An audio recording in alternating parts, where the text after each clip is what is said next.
반갑습니다. 예, 다 같이 우리 손 들어서 뭐 할까요? 기저귀 한번 켤까?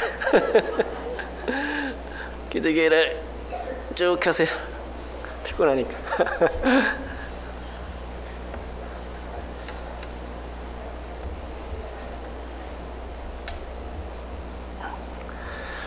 고린도후서 11장 24절에 보면 40에서 하나 감한 매를 5번 맞았다는 사도 바울의 고백이 나옵니다.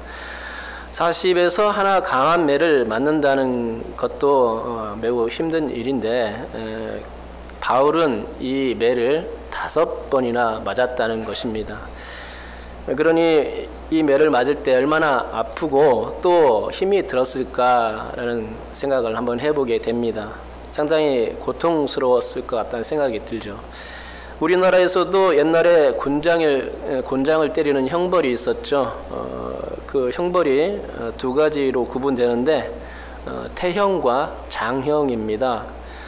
태형은 10대에서 50대까지 때리는 형입니다. 그래서 이것을 5등급으로 나누어서 때렸고요. 형벌에 준해서 매를 주었습니다. 또 장형도 60대부터 100대까지 때렸는데 역시 5등급으로 나눠서 형벌에 준해서 이렇게 때렸습니다. 때릴 때는 하의를 벗기고 형틀에 눕힌 채 큰 매를 가지고서 아주 풀스윙으로 힘껏 내리쳤습니다. 그러면은 엉덩이가 어떻게 됐을까요? 아마도 누더기가 됐을 거라 생각하고요. 도중에 맞다가 죽는 사람들도 꽤 많았다고 합니다. 신명기 25장 2절과 3절에 보면 태형에 관한 유대인의 법이 나옵니다. 바울이 맞았던 40에서 하나 감한 매의 출처가 되죠. 제가 한번 읽어드리면요. 악인에게 태형이 합당하면 재판장은 그를 엎드리게 하고 그 앞에서 그의 죄에 따라 수를 맞추어 때리게 하라. 40까지는 때리려니와 그것을 넘기지는 못할지니 만일 그것을 넘겨 매를 지나치게 때리면 내가 내 형제를 경히 여기는 것이 될까 하노라 라고 말씀합니다. 매 맞을 짓을 한 사람은 맞아도 싸죠. 그렇기 때문에 이 태형을 때리는 것은 바로 그런 겁니다. 매 맞을 짓을 했기 때문에 때리라는 거죠. 그것이 신명기의 율법입니다. 그런데 주의할 점이 있습니다. 40대를 넘어서면 안 됩니다. 40까지만 때려야 된다는 얘기죠.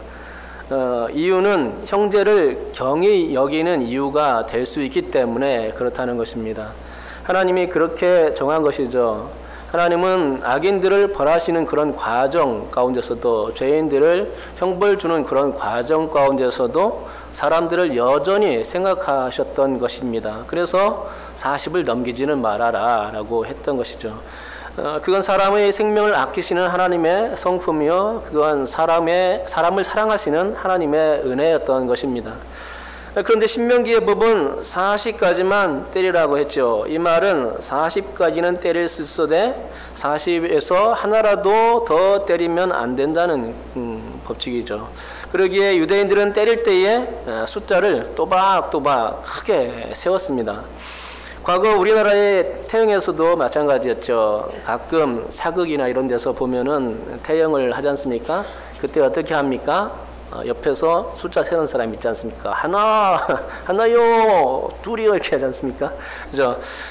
곤장을 때릴 때 숫자를 세웠습니다. 그것처럼 유대인들도 또박또박 숫자를 세웠습니다. 왜 이 숫자를 세웠을까요? 40에서 하나라도 넘기지 않기 위해서 그랬던 것이죠.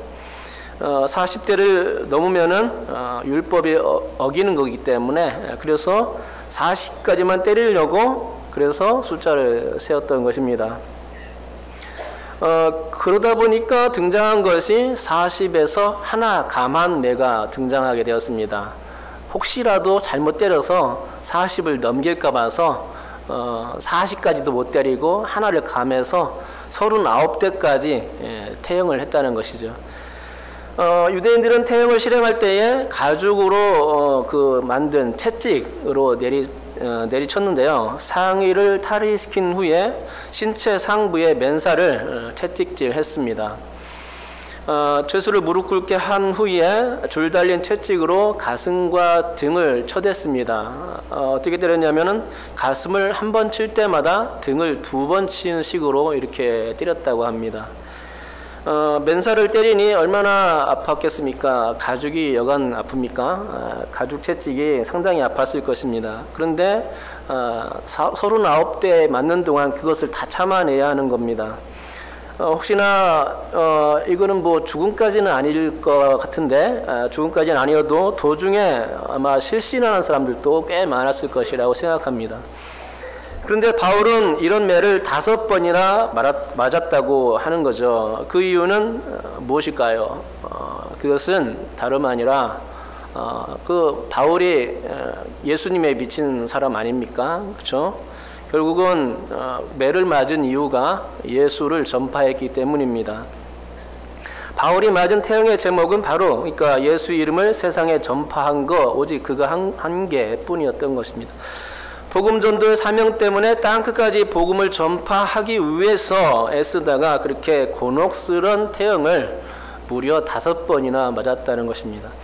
오늘 본문의 사건도 뭐 바울 상황과 거의 흡사하다고 할 수 있겠습니다. 오늘 그 사도들이 매를 맞는 과정이 나오는데요. 40에 하나 감한 매 뭐 이런 내용은 나오질 않지만 자료들을 보니까 40에 하나 감한 매를 맞았을 것이다 이렇게 얘기하는 것을 볼 수 있었습니다. 사내들인 공의에서는 제목도 없는 매를 때렸는데 그것이 40에서 하나 감한 매였습니다. 이 매는 예수 이름으로 말하는 것을 금할 것에 대한 매였습니다. 하지만 그것은 유죄라고 볼 수 없는 것이었습니다. 자유롭게 예수를 전파하는 일, 그거는 로마도 인정하는 일입니다. 로마는 종교에 대해서 어떤 규제를 하지 않았기 때문에 팍스 로마나라고 하나요? 그런 법이 있었기, 평화의 정책이 있었기 때문에 종교에 대해서 자유를 주었는데 굳이 예수 이름 전한 것 때문에 매를 댈 일은 없었다는 것이죠. 그런데 그럼에도 불구하고 사도들은 종교 재판에서 매를 맞게끔 벌을 내리는 형벌을 내렸다는 것이죠. 더군다나 율법 교사였던 가말리엘의 긴 설명 이후에 이유도 없이 때린 것이어서 더욱더 당혹스럽고 황당한 것이었습니다. 가말리엘은 그 드다라는 사람과 유다라는 사람이 예를 들어서 설명했는데 만약 이들의 소행이 사람으로부터 났으면 드다나 유다처럼 무너질 것이고 그게 만약 하나님으로부터 났으면 그들을 무너뜨릴 수가 없을 것이다. 사도들을 무너뜨릴 수 없을 것이다 라고 설명을 했던 것입니다. 또한 자칫 하나님을 대적하는 일이 될 수도 있기 때문에 조심하자라는 이야기를 했던 것이죠. 그리고 공회는 다들 이 가말리엘의 말에 동조를 했습니다. 그런데 그렇게 동조했음에도 불구하고 매질을 가했습니다. 동조해 놓고선 때린 것이죠. 그러고 보면 참 이치에 맞지 않는 그런 일이었습니다. 가말리엘은 결과를 기다려보자는 그런 취지에서 했던 말이었는데 성급한 공회원들이 죄를 정하지도 않고서 채찍을 댄 것입니다.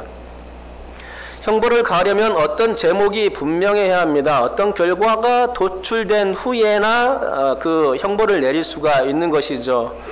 결과가 도출되지 않은 상태에서 유죄가 판명되지 않은 상태에서 매를 댈 수는 없는 것입니다. 그런데 이들은 불쑥 악인들에게 행하는 그 태형을 사도들에게 실행했습니다. 예수 이름을 전파하는 게 죄인지 아닌지를 시간의 흐름을 두고서 잠시라도 지켜보는 게 그것이 순서인데 그것이 수순인데 그들은 그것을 견뎌내지 못하고 바로 이를 저질렀던 것입니다. 그러기에 이건 공회원들이 유죄나 무죄냐를 따지려고 사도들을 붙잡은 게 아니었음을 확인시켜주는 사실이었죠. 그들의 시기심 때문에 혹은 권위주의 때문에 사도들을 붙잡아 둔 것이고 단지 그들이 죽였던 예수 그 예수가 너무나 싫었고 그 예수 이름이 전파되는 것이 너무나 싫었기 때문에 그들의 시기심 때문에 그냥 마냥 싫어서 그게 이유라면 이유였죠. 마냥 싫어서 매를 댄 거였습니다. 여러분, 매를 댄다는 것은 잘못했을 때 때리는 게 아닙니까? 잘못하지도 않았는데 왜 매를 댑니까? 잘못하지 않았는데 매를 댄다는 것은 오직 열등감 때문에 그런 것입니다. 자신의 권위가 서지 않기 때문에 괜히 화를 내고 또 홧김에 매를 대는 것입니다. 내가 저 사람을 누르긴 눌러야 되겠는데 이것도 안 통하고 저것도 안 통하고 힘으로도 안 되고 권력으로도 안 되니까 막 밀어붙이는 거죠. 이것은 잘못된 것입니다. 기독교인들은 이래서는 안 될 것입니다. 믿는 사람들의 사고는 이렇게 아주 저급해서는 안 됩니다.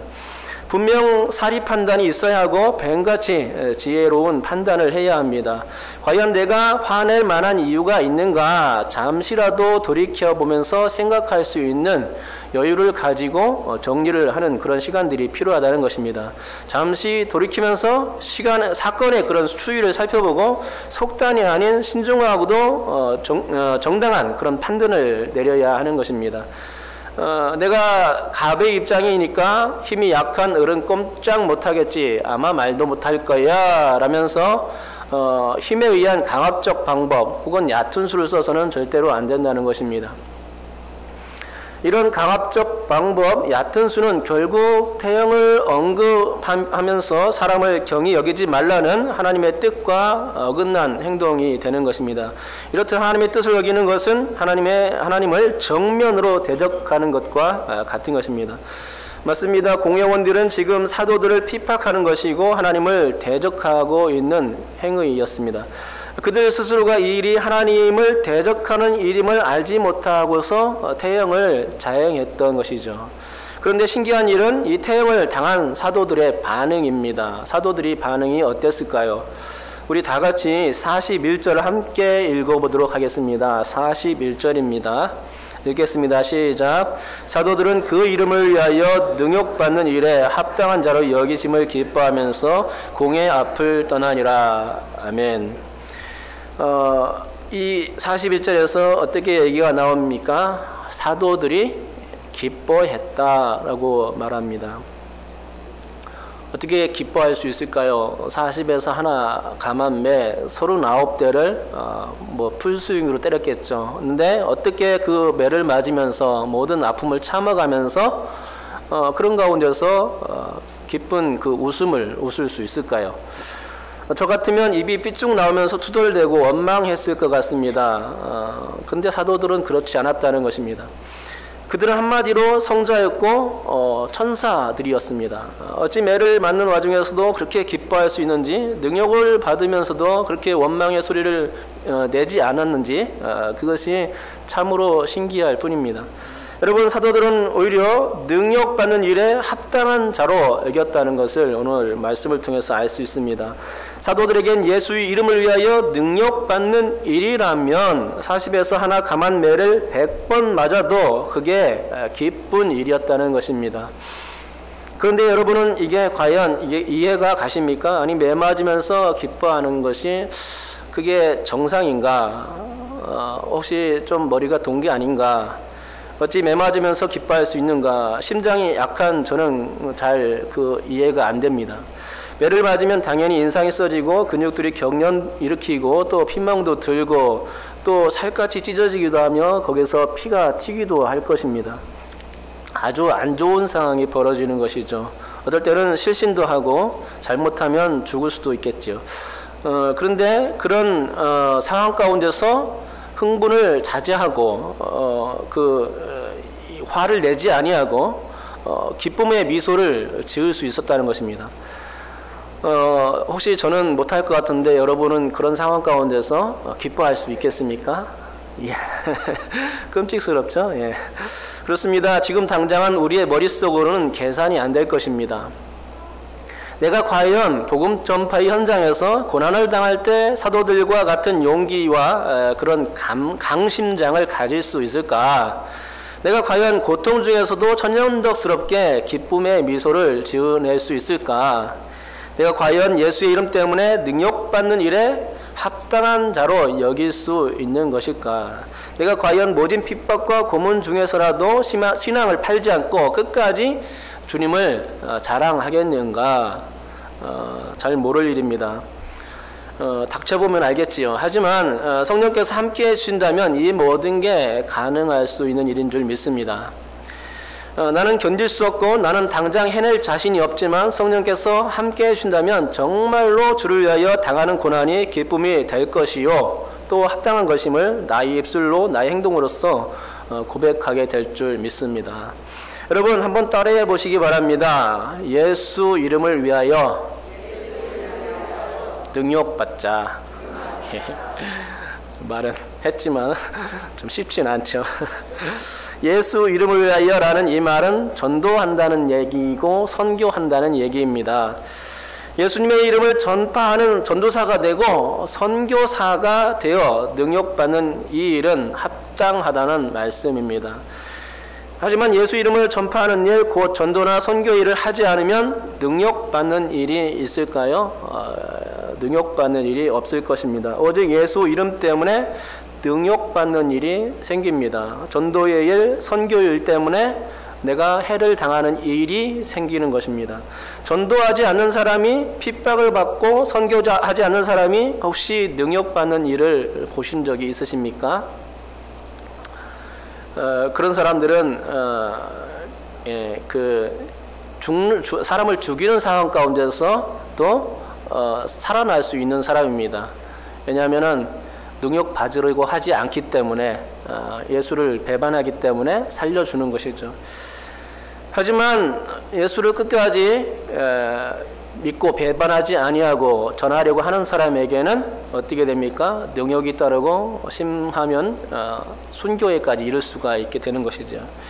능욕을 안 당하고 싶어도 사탄은 예수 이름이 전파되는 것을 극도로 싫어하기 때문에 예수 이름만 나오면 그것을 못 참고 그리스도인들을, 예수쟁이들을 제지하는 것입니다. 네 입에서 예수라는 이름이 나오게 하지 마라고 입술을 닫아버리게 하는 것이죠. 이것이 사탄이 하는 일입니다. 영적인 싸움이 전도의 현장, 선교의 현장에서 계속해서 일어나는 것이죠. 그러니까 우리가 따뜻한 방구석에서 편안하게 살고 싶으면 전도하지 않아도 되겠습니다. 능욕받는 일이 깊이 되고 두렵거든 예수님의 이름을 입 밖에도 내지 않으면 그런 일이 벌어지지 않을 것입니다. 그러면 얼마나 좋은 일입니까? 사도들이 능욕받으면서 기뻐했는데 그보다 더 기쁜 일이 어디 있습니까? 편안한데 예수 이름을 전파하지 않음으로써 육신이 편안하고 또 정신적으로도 스트레스를 받을 일이 없으니 그것만큼 좋은 일이 어디 있겠느냐는 것이죠. 그런데 이와 같이 지내는 사람이 과연 그리스도인일까요? 예수님을 전파하지 않는 기독교인이 정말 기독교인이겠습니까? 한번 따져보시기 바랍니다. 자신의 입에서 예수의 예자를 숨기며 안전하게 신앙하는 사람이 과연 성도인가 하는 것입니다. 여러분, 그리스도인, 기독교인, 성도, 예수쟁이 이런 단어들은 다 예수님을 자랑하고 또 예수님의 이름을 전파하는 사람들에게나 적당한 호칭입니다. 왜냐하면 신앙인은 다 예수 이름에 살고 또 예수 이름에 죽는 사람들이기 때문이죠. 그래서 신앙인이란 예수 이름 없이는 못 사는 존재라고 해야 할 것입니다. 예수 이름에 살고 예수 이름에 죽는 사람들이 바로 예수쟁이들, 신앙인들, 성도들입니다. 예수 믿는 것이 가장 큰 특권이라 여기는 존재가 우리들이죠. 그래서 예수 이름을 전파해야 한다는 강박이 늘 성도들에게는 있는 게 그게 정상이고 핍박이 와도 예수 이름을 오히려 자랑스러워하는 게 그것이 성도들의 근성이 되어야 하는 것입니다. 예수 없이는 못 사는 존재가 성도이기에 예수 이름을 떼어내려는 존재들에게 성도들은 어떻게 하냐? 끝까지 저항하게 되는 것입니다. 예수라는 기쁨을 왜 나에게서 빼앗으려 하는가? 라고 하며 절대로 예수 그 이름을 놓치지 않기 위해서 끝까지 붙드는 것입니다. 아무리 그 시련이 나에게 닥쳐와도, 환난과 핍박이 나에게 닥쳐와도, 어떤 모진 고문이 나에게 닥쳐와도 그것을 견뎌내는 것입니다. 그것이 예수 믿는 사람들의 정신이고 근성이죠. 자, 그러면 사도들을 한번 살펴보시기 바랍니다. 정말로 사도들이 예수 없이는 못 살 존재인가? 그 본문에 나와 있습니다. 우리 다 같이 42절을 함께 읽어보겠습니다. 42절입니다. 우리 같이 읽습니다. 42절 시작. 그들이 날마다 성전에 있든지 집에 있든지 예수는 그리스도라고 가르치기와 전도하기를 그치지 아니하니라. 아멘. 40절에 보면 사도들은 분명히 공회원들로 하여금 예수 그 이름을 금하라 라는 명령을 받았습니다. 그런데 42절을 보면 예수라는 말이 사도들의 입에서 나오고 흘러나오고 있는 것이죠. 40에서 하나 감암매를 맞은 지 얼마나 됐을까요? 1시간, 2시간? 얼마 안 됐을 겁니다. 그런데 예수 이름이 또 나오는 겁니다. 또 예수 이름을 전하지 말라는 얘기를 들은 지 얼마나 됐다고 그 예수를 지금 전하고 있는 겁니다. 그런데 사도들은 내맞은 기억도 없는 것 같습니다. 위협하는 무리들의 두려운 목소리를 까먹은 것 같습니다. 그런데 사실 따지고 보면 그런 게 아닙니다.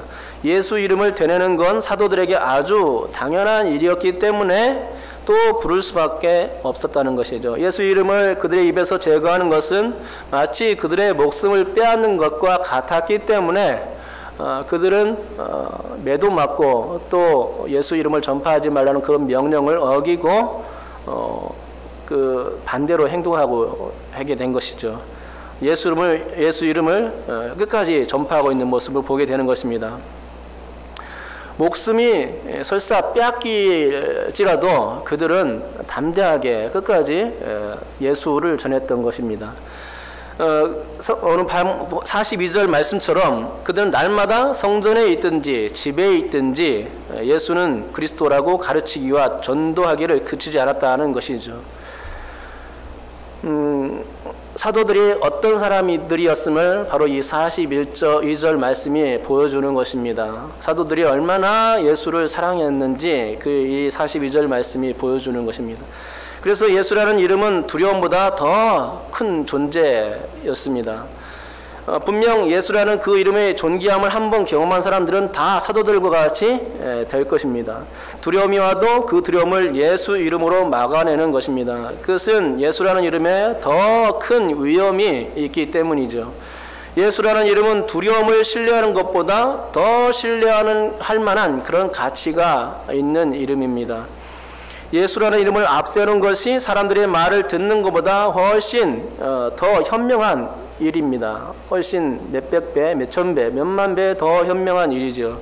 예수 이름에 목숨을 내걸어도 될 만한 더 분명한 가치와 소망과 더 큰 확신이 있기 때문에 그렇게 하는 것입니다. 예수의 이름이 세상의 그 어떤 권력보다도 그 어떤 두려움보다도 더 큰 권세이기 때문에 사도들은 저들의 위협이나 두려움을 끝까지 감내하고 감수할 수 있었던 것입니다. 그래서 예수 이름을 멈추지 않을 수 있었던 것이죠. 이처럼 사도들은 예수의 이름이 더 큰 권세와 위험이 있기 때문에 끝까지 예수 이름을 붙들었습니다. 절대로 한번 싸워볼래라는 그런 호기가 아니었습니다.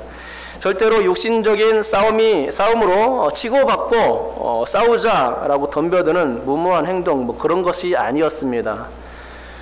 이러한 호기는 인간적인 감정에 지나지 않을 것입니다. 인간적인 감정은 언젠가는 실패하고 무너지는 것입니다. 사도들은 그런 감정이 사실은 없었습니다. 그게 아니라 단지 예수가 좋았기 때문에 또 예수께서 복음을 전하라고 했기 때문에 그 명령에 순종하고 또 주님을 사랑하는 마음으로 전했다는 것입니다. 예수 이름을 의지하는 것이 너무나도 잘하는 일이었고 그게 정답이고 너무나도 확신 있고 가치 있는 일이었기 때문에 사도들은 그들의 예수 행보를 계속하게 된 것이었습니다. 여러분, 우리는 예수 믿는 사람들입니다. 예수 믿는 사람들은 어딜 가나 어떤 냄새가 나야 하는가? 바로 예수 냄새가 나야 합니다. 사람의 몸에 향수를 뿌리면 똥 냄새가 납니까? 향수를 뿌리면 향수 냄새가 나게 되어 있죠. 술이나 담배를 몸에 마시고 피고 들이키면 어떻게 됩니까? 술 냄새, 담배 냄새가 나지 않습니까?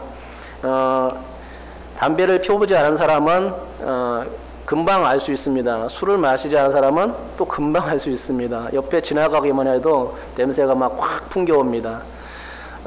맞습니다. 술이나 담배를 몸에 들이키게 되고 피게 되면은 냄새를 숨길 수가 없는 것이죠. 또 화장실에서 대변을 보고 나면은 향내가 납니까? 향내가 아니라 구린내가 나는 거죠. 식사 때 청국장을 먹으면 어떻게 됩니까? 청국장. 이것도 구린내가 납니다. 청국장 냄새가 흘러나오게 되어 있습니다. 거짓말을 할 수가 없어요. 우리가 무엇을 하느냐에 따라서 그와 같은 똑같은 냄새가 풍겨나게 되어 있는 것입니다. 마찬가지로 예수 믿는 사람들은 예수님의 냄새가 난다는 것이죠. 그리고 냄새가 그런 예수의 냄새가 나야 마땅한 것입니다. 예수님의 향기로운 냄새가 나로부터 흘러나와서 세상으로 흘러가야 됩니다. 넘실거려야 됩니다. 어느 때든 그 어느 곳이든 예수님의 냄새로 시간과 공간을 채워야 하는 것이죠. 그런데 이렇게 예수의 냄새를 피우다 보면 자연스럽게 따라오는 게 무엇이냐? 바로 오늘 계속해서 얘기하는 핍박과 능욕이라는 것입니다.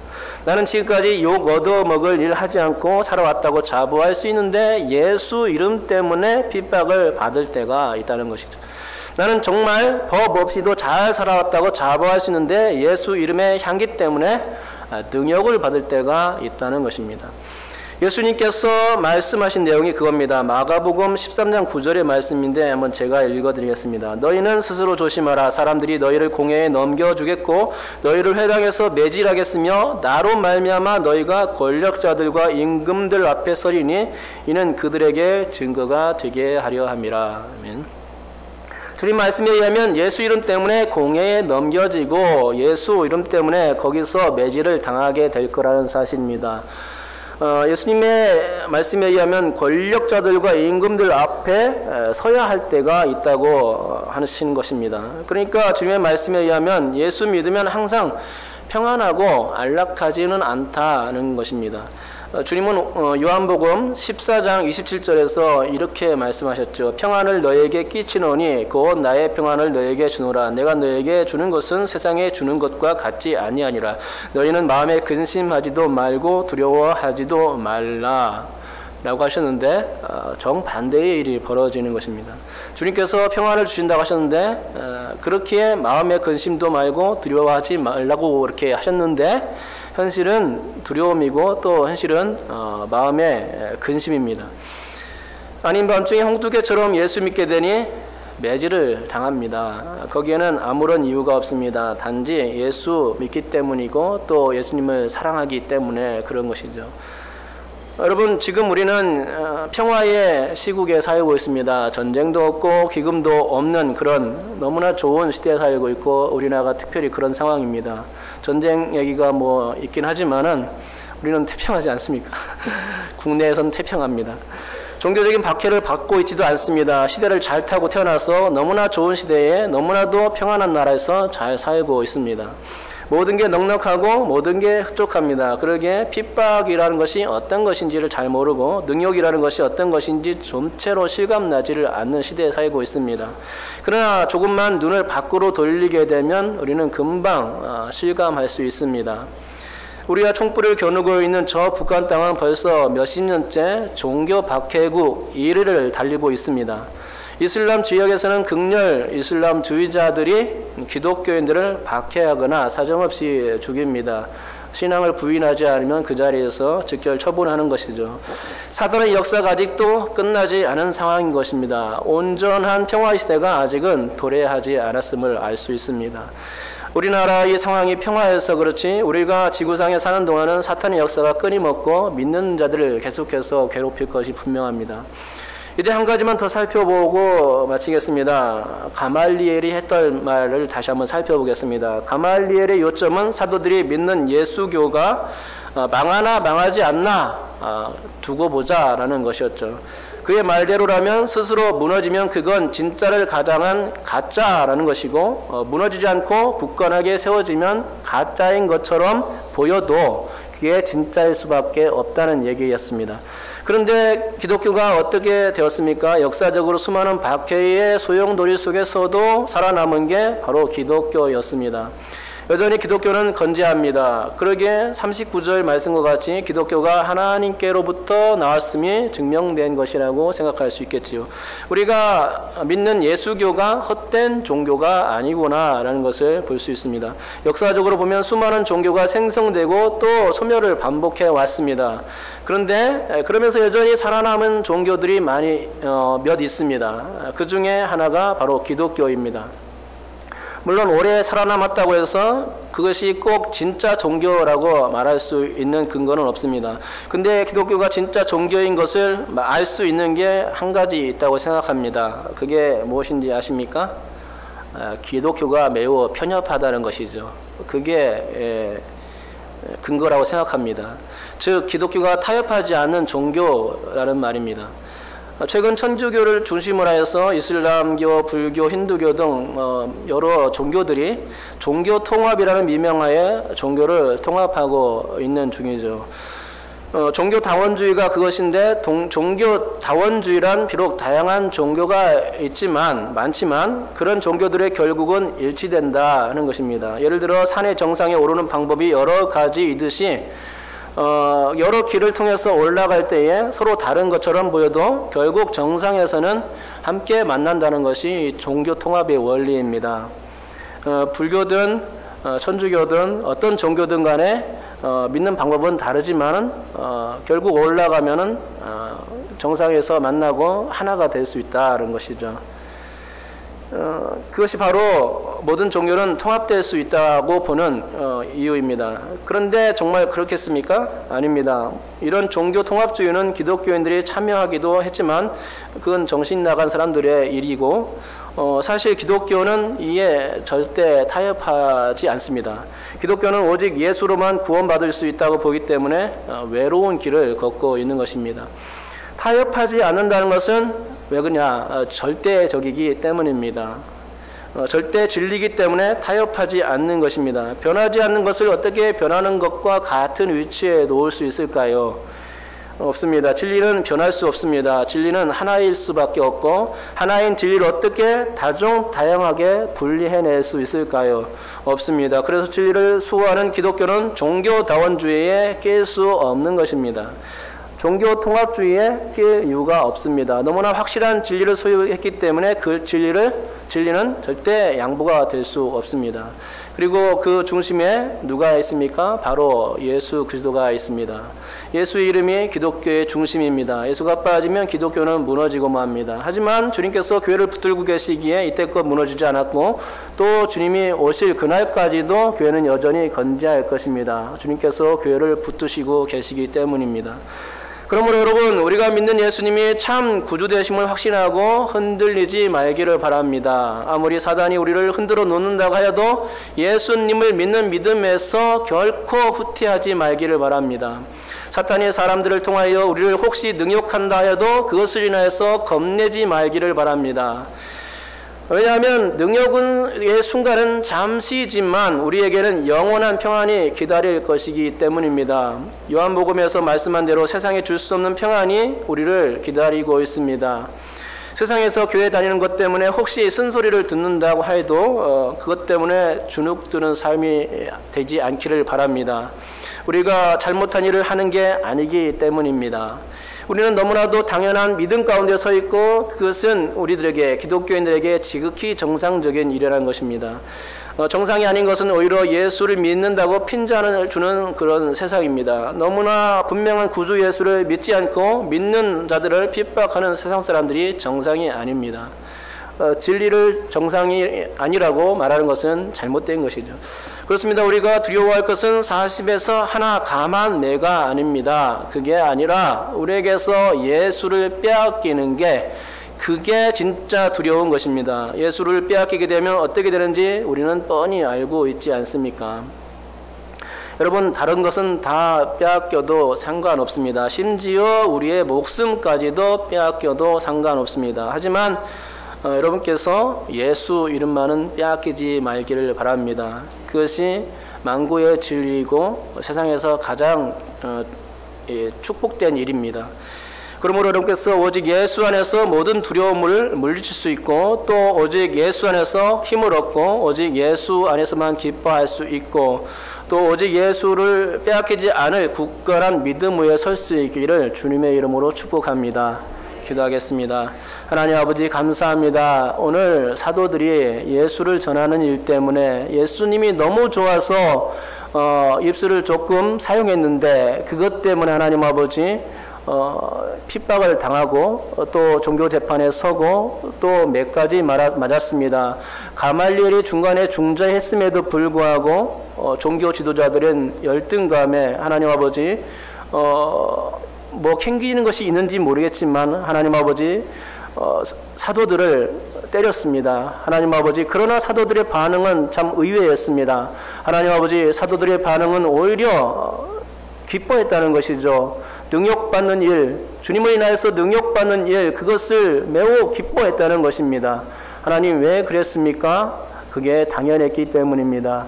하나님 아버지, 그러므로 우리가 이 세상을 살아갈 때에 예수 향기를 날릴 수 있는, 예수 냄새만 풍길 수 있는 사람이 되게 도와주시옵시고, 사도들과 같이 될 수 있도록 인도하여 주옵시고 축복하여 주시옵소서. 하나님 아버지, 예수 이름, 세상에서는 핍박을 받을지라도 결코 예수 이름을 놓치지 말게 하시고 또 빼앗기지 않게 도와주옵소서. 그것이 40에 하나 감한 매를 하나님 맞는 것보다도 훨씬 중요한 일입니다. 하나님, 이 믿음에 설 수 있게 도와주옵시고 우리를 붙들어 주시옵소서. 감사드리며 예수님의 이름으로 기도드립니다. 아멘. 우리 다 같이